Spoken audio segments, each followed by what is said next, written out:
Motions Conference. Motion number 10 on the agenda, which is the first motion for today, to be proposed by Alan Peachy and seconded by Christina Hendry. I'd like to welcome Alan Peachy.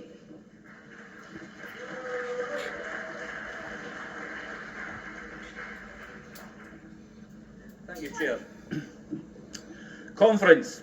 Over the last 20 years or so, medical science has made leaps and bounds in medicine and therapy identification and production. This has helped many children who have started life under palliative care services reach adulthood, something that didn't happen 20 years ago. Unfortunately, service provision and policies within NHS and social care have not changed to meet the needs. I should probably declare an interest in this motion. As most of you will know, I'm a full-time carer of my granddaughter, who has a rare condition called FOXG1 syndrome. There are less than 1,000 known cases worldwide. This makes Megan a child with exceptional complex medical needs. I'm also an advocate for parents and carers with children with exceptional complex medical needs, and I sit on NHS Scotland's Children with Exceptional Complex Medical Needs Committee as an expert through experience. To be registered with exceptional complex medical needs, you must fit the following criteria: be non-verbal, non-mobile, have a rare incurable medical condition, be fed through gastrostomy tube and or have medical resistant epilepsy, or require ventilation suctioning, or be visually impaired.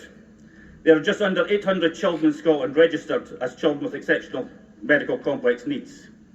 While our children are under the legal age of adulthood, their parents and guardians are always with them during hospital admissions, because they have their own way of communicating with the child to identify pain, seizure activity, and many other important issues, such as requiring fluid through their feeding tube and need their pads changed. It also makes the child feel reassured that their parents are with them.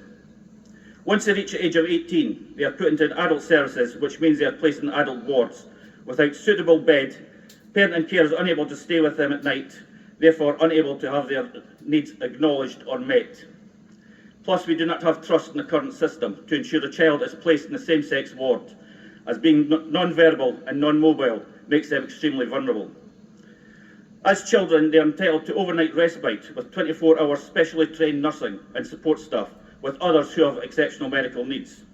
Once they are 18, this respite changes to care home, with people they do not know and without 24-hour specialist nursing or support staff.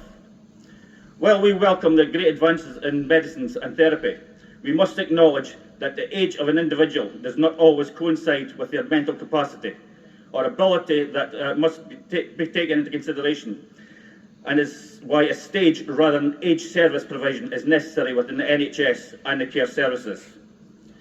We know there are different levels of disability and understand that a one-policy-fits-all approach does not work. Therefore, Scotland needs a review of disability policies and the benefit structure to take into account these differences. It is sad times we live in when a government pushes the ideology that a child can be born into the wrong body, yet ignores the fact that children with exceptional complex medical needs are now growing up to be children in adult bodies, and that must change.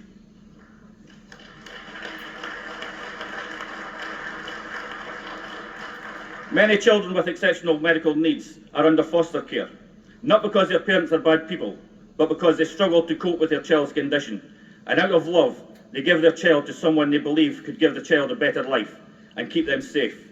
However, these foster carers are given a choice when the child is undergoing transition to adult services. They can either continue to care for the child while having their foster care payment removed, or hand them back to the state to live till they die. That, in my opinion, is heartless, and it is not the Scotland I am proud of.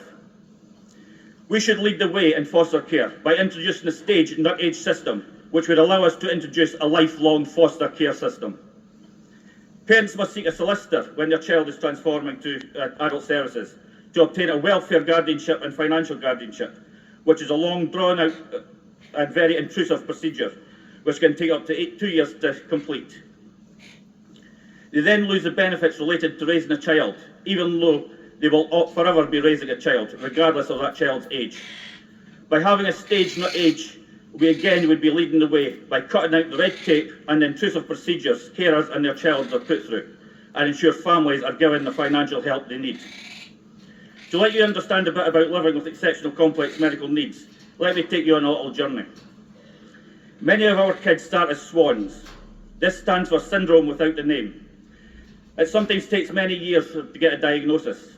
In Megan's case, it was 6 years. We are put under palliative care at an early stage because they don't expect our children to reach school age, never mind adulthood. Therefore, medical advancements have improved those odds. But from these early stages, our bodies seem to adapt to sleep very lightly, which allows us to react very quickly to the slightest noise of choking or unusual movements that can be seizures. This, however, is where it gets complicated when in hospital.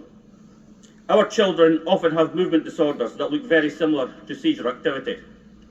So much so that when we are in hospital with specially trained nurses, they will come over with emergency medication for Megan, but they always ask me if it is a seizure or her movements, as they cannot tell the difference. During the night, we get up a number of times to reposition our child so they don't get sore, or we simply just place our hand on their belly to make sure they are still breathing. Once a week, we need to change the water in the child's gastrostomy button, making sure it does not fall out or burst. The button is what the feeding tube goes into and has a balloon that goes directly into the stomach and is filled with water to hold it in place. Every 3 months, we have to remove this gastrostomy button from the stomach and change it. And we have to do this very quickly because the stomach heals very quickly.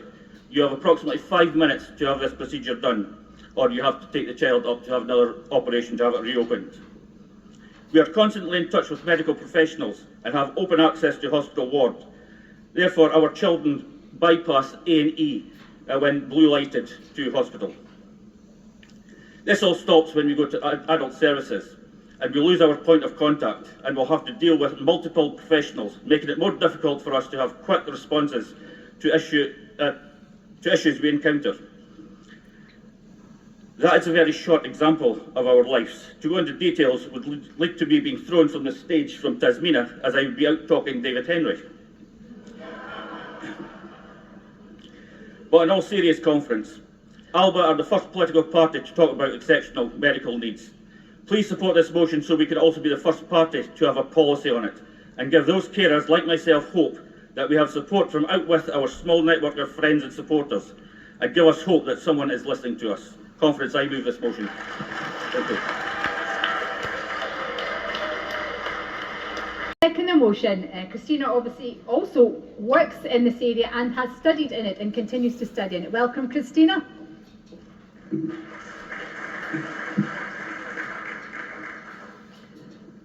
Conference, it's hard to follow Alan's speech there because not only did he give a fantastic explanation of the motion, he also provided his own personal experience, and I think, listen to that, he explained it so professionally but also full of passion, and I think that just summed up the motion perfectly. But I thought I'd touch upon just why I think the motion is important. So there's a lot more support given for children with complex needs, but often when they turn 18 that support stops. They are then considered an adult, but for these young people, their age may have changed, but their needs are just the same as they were the day before their birthday when they were 17. This is why the stage, not age, point of this motion is so important, because to fully be able to meet the needs of those with exceptional complex needs, we must consider their care in relation to what they need, rather than just their age. And as Alan explained, it's across services, including benefits and the crucial financial support they require, but also in the NHS and ensuring that they have those nearby who can advocate and communicate for them. One thing I am exceptionally proud of in this party is not only do we support independence, and I mean independence now and not just when we're given it, but we also encompass key beliefs I feel that we would see in an independent Scotland. And one of those is bringing all with us in society and including everyone as we move forward and ensure no one's left behind. And that's exactly what I think this motion encompasses. So you've heard the passion in this motion from Alan, and I hope we've explained just how important it is for those with complex medical needs. So please support the motion. Thank you.